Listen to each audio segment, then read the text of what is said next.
Hello 11th class students, this is your business studies class and I am Mukesh Mishra, your business studies teacher. Students, I hope you are well at your home and doing well in your studies. Let's continue with our first chapter, nature and purpose of business. सबसे पहले हमें ये जानना होगा कि business studies हम पढ़ क्यों रहे हैं। आप लोग कॉमर्स के स्टूडेंट्स हैं, तो कॉमर्स के स्टूडेंट्स के लिए बिजनेस स्टडीज का एक बहुत ही इंपॉर्टेंट रोल है। जैसे इसका नाम, टॉपिक का नाम ही है, बुक का नाम है बिजनेस स्टडीज, यानी बिजनेस के लिए स्टडी करना। यानी डायरेक्टली हम लोग इस यहाँ पर बिजनेस कैसे चलाते हैं, बिजनेस को कैसे हम डील करते हैं वो नहीं सीखेंगे। उससे पहले हम लोग कुछ अलग अलग चीजें सीखेंगे कि हमारे इकोनॉमी में किस तरह की एक्टिविटीज होती हैं, इकोनॉमी कितने टाइप की होती है, प्रोफेशन किसे कहते हैं, एम्प्लॉयमेंट किसे कहते हैं, बिजनेस किसे कहते हैं। इन सब चीजों के बाद हम जानेंगे कि कंपनी क्या होती है, कंपनी कैसे स्टार्ट होती है, कितने टाइप की कंपनी होती है, इनका नाम कैसे इशू किया जाता है, कंपनी अपने नाम कैसे चूज करती है, मार्केटिंग किस तरह से किया जाता है, प्रोडक्ट का मैन्युफैक्चर कैसे होता है, उनका इंश्योरेंस, बैंकिंग, इस तरह के इंटरेस्टिंग टॉपिक हम पढ़ेंगे बिजनेस स्टडी में। और ये सब आप देखते भी होंगे, अपने डेली लाइफ में सुनते भी होंगे, बैंकिंग के बारे में, इंश्योरेंस के बारे में, कंपनीज, प्रोडक्शन, एक्टिविटीज, ये सब आप नॉर्मली जानते होंगे, सुना भी होगा आप लोगों ने। लेकिन इनके प्रॉपर तरीके से, प्रॉपर वे में आप अब 11th क्लास में इसको सीखेंगे। अभी तक आपने इसको रफली बस देखा था, लेकिन इसको डीपली, लीगली आप यहाँ 11th क्लास में सीखेंगे। तो सबसे पहले इस चैप्टर के अंदर टॉपिक है टाइप्स ऑफ ह्यूमन एक्टिविटीज। देखिए, आप लोग बहुत तरह के काम करते हैं, मैं भी बहुत तरह के काम करता हूं, लेकिन हमारी वो एक्टिविटी कौन सी है, यानी उनको अलग अलग तरीके से कैटेगराइज किया गया है सभी एक्टिविटीज को। तो ये एक्टिविटीज को मेनली ब्रॉडली दो पार्ट्स में कैटेगराइज किया गया है, एक इकोनॉमिक एक्टिविटीज और एक non economic activities. Economic activities वो एक्टिविटी होती हैं जो हम नॉर्मली अपने लिविंग्स को, लाइवलीहुड को चलाने के लिए या फिर मनी अर्न करने के लिए करते हैं। जैसे economic activities are those activities which are undertaken to earn livelihood और मनी, अर्न लाइवलीहुड और money. It concerned with the production, consumption and distribution। यानी जो इकोनॉमिक एक्टिविटी होती है ये production, distribution, consumption, goods and services से जुड़ी होती है। यानी जितने भी गुड्स एंड सर्विसेज को हम प्रोड्यूस करते हैं या फिर उन्हें कंज्यूम करते हैं या फिर उन्हें डिस्ट्रीब्यूट करते हैं, इन सभी से जुड़ी होती है हमारी इकोनॉमिक एक्टिविटीज। जैसे एक छोटा सा एग्जांपल देखते हैं। ड्राइवर ड्राइविंग अ कार, कोई भी कार है वो कार को ड्राइव करता है, किस लिए करता है? ताकि उससे वो पैसे अर्न कर सके। तो ये कौन सी एक्टिविटी हुई? Economic activity. इसी तरह से अ लेक्चरर, कोई लेक्चरर है वो लेक्चर देता है बच्चों को, जैसे मैं आपको दे रहा हूं यहाँ पे, किस लिए? ताकि मैं इससे अपनी मनी अर्न कर सकूं, अपना जीवन चला सकूं। अ डॉक्टर, डॉक्टर देखिए कितने सारे पेशेंट्स को डील करता है, वो किस लिए डील करता है? ताकि वहां से वो मनी अर्न कर सके। प्रोड्यूसिंग क्लॉथ्स, इसी तरह से बहुत सारी प्रोडक्शन की फर्म्स होती हैं जो कपड़ों का प्रोडक्शन करती हैं, ठीक है। इसी तरह से मैन्युफैक्चरिंग फर्म्स होती हैं जो फर्नीचर मैन्युफैक्चर करती हैं, एटसेट्रा। तो जो भी एक्टिविटीज है जिसमें हम मनी अर्न करते हैं, अपनी लाइवलीहुड चलाते हैं, प्रोडक्शन, कंजम्पशन, डिस्ट्रीब्यूशन से रिलेटेड जितनी भी एक्टिविटी होती है वो सब होती है इकोनॉमिक एक्टिविटीज। हमारा दूसरा है topic non economic activities. Non economic activities ऐसी होती हैं जो इस तरह से अपने लाइवलीहुड या फिर इनकम से रिलेटेड नहीं होती, यानी यहां पर मनी का कंसेप्ट नहीं होता। ये किस लिए होती है? सिर्फ satisfaction of emotional, psychological, social needs, यानी जिसके अंदर हम सिर्फ अपनी मानसिक या फिर सामाजिक नीड्स को पूरा करते हैं, लेकिन वहां पर कोई भी मनी से रिलेटेड चीजें नहीं होती। जैसे they are performed out of love, sympathy, religion, sentiment. जैसे हम अपने बच्चों से प्यार करते हैं, तो ये एक्टिविटी तो है प्यार करना उनसे, लेकिन ये इकोनॉमिक एक्टिविटी नहीं है। रिलीजन, आप मंदिर में जाते हैं, चर्च में जाते हैं, गुरुद्वारा में जाते हैं, तो वहां पे आप वर्शिप करते हैं, पूजा पाठ करते हैं, तो क्या है? वो नॉन इकोनॉमिक एक्टिविटी है, क्योंकि वहां पे हमें उसके बदले कोई इनकम नहीं मिलती, हमें उसके बदले कोई पैसा नहीं मिलता। जैसे एग्जाम्पल देखते हैं, गोइंग टू अ टेम्पल, जैसा हमने डिस्कस किया, या फिर सोशल वर्क, बहुत सारे लोग सोशल वर्क करते हैं, उससे भी उनको कोई इनकम अर्न नहीं होती। Teacher teaching his son at home, कोई टीचर है अपने बच्चे को ही घर पे पढ़ाता है, तो क्या उस बच्चे से कोई इनकम अर्न करेगा? वो नहीं अर्न करेगा, तो इसकी नॉन इकोनॉमिक एक्टिविटी है।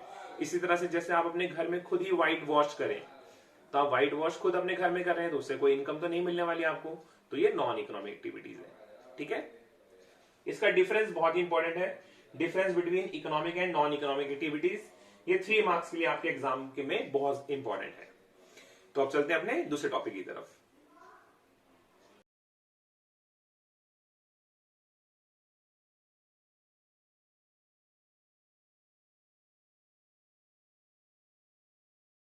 नेक्स्ट टॉपिक है टाइप्स ऑफ इकोनॉमिक एक्टिविटीज।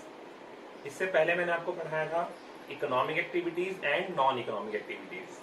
अब हम इकोनॉमिक एक्टिविटीज के बारे में थोड़ा डिटेल में पढ़ेंगे। इकोनॉमिक एक्टिविटीज को हम इन 3 टाइप्स में कैटेगराइज करते हैं, बिजनेस, प्रोफेशन एंड एम्प्लॉयमेंट। आज आप जानेंगे कि आपके घर में आपके पेरेंट्स, आपके सिबलिंग्स जो जॉब करते हैं या किसी इकोनॉमिक एक्टिविटी में एंगेज हैं, आप अब उन्हें आसानी से कैटेगराइज कर सकते हैं कि उनमें से कौन बिजनेस में एंगेज है, कौन प्रोफेशन में है और कौन एम्प्लॉयमेंट में है। तो बिजनेस किसे कहते हैं? बिजनेस वो इकोनॉमिक एक्टिविटी होती है जो गुड्स एंड सर्विसेज के प्रोडक्शन, परचेज, सेल और डिस्ट्रीब्यूशन से एंगेज होती है, जिसका मेन एम होता है मनी अर्न करना या फिर प्रॉफिट अर्न करना। यानी कोई भी एक ऐसी इकोनॉमिक एक्टिविटी जहां पर प्रोडक्शन, परचेज, सेल, डिस्ट्रीब्यूशन चल रहा है गुड्स एंड सर्विसेज का, और उनका एम क्या होता है? प्रॉफिट अर्न करना, उसको हम बोलते हैं बिजनेस। जैसे फार्मिंग, कोई फार्मर है वो फार्मिंग करता है, खेती करता है, तो वो उसका बिजनेस है। फिशिंग करना किसी का बिजनेस है। Publishing a book by a publisher, जैसे आप लोग बुक्स पढ़ते हैं, वो बुक किसी न किसी पब्लिशर ने पब्लिश की होती है, तो वो भी उसका क्या है? बिजनेस है, क्योंकि वहां से उसको प्रॉफिट अर्न होता है। अगला टाइप है इकोनॉमिक एक्टिविटी का प्रोफेशन। प्रोफेशन एक वो इकोनॉमिक एक्टिविटी होती है जहां पर किसी भी पर्सन को, किसी भी इंडिविजुअल को एक उसके वर्क के बारे में पर्सनलाइज या स्पेशलाइज्ड नॉलेज होनी चाहिए। यानी किसी भी काम के लिए जो भी स्पेशल नॉलेज या स्किल्स की नीड होती है, उसको हम बोलते हैं प्रोफेशन। और ये प्रोफेशन किया जाता है किसी भी इंडिविजुअल के थ्रू जहां पे उसे इनकम अर्न होती है, जहां पे उसे इनकम मिलती है, उसको बोलते हैं प्रोफेशन। यानी कोई भी स्पेशल नॉलेज, जैसे कोई टीचर टीचिंग करता है अपने खुद के कोचिंग में या अपने खुद के ही स्कूल में, तो वो उसके लिए क्या होगा? प्रोफेशन होगा। इसी तरह से सीए, चार्टेड अकाउंटेंट, जो कि जितने भी अकाउंट से रिलेटेड लीगल कंप्लायंसेस होते हैं वो सभी डील करता है, तो वो खुद के लिए क्या है? प्रोफेशन, यानी वो प्रोफेशनल है।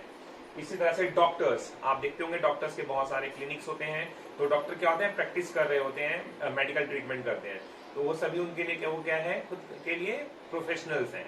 तो जो भी CA, lawyer, advocates, doctors, teacher, ये जो इंगेज होते हैं अपने वर्क में, ये सभी क्या होता है? प्रोफेशन, क्योंकि यहाँ पर उन्हें अपने वर्क के बारे में एक स्पेशल नॉलेज होती है। इसी तरह थर्ड है एम्प्लॉयमेंट। एम्प्लॉयमेंट वो इकोनॉमिक एक्टिविटी है जहां पर हम या कोई भी पर्सन काम करता है किसी और के लिए, जहां वो किसी और के लिए काम करता है और वहां से वो सैलरीज एंड वेजेस रिसीव करता है।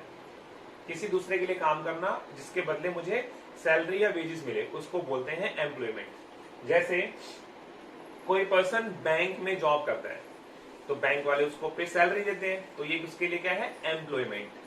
वहां पर जो काम करता है किसी दूसरे के लिए, उसको हम बोलते हैं एम्प्लॉई, और जिसके लिए काम करता है उसे बोलते हैं एम्प्लॉयर।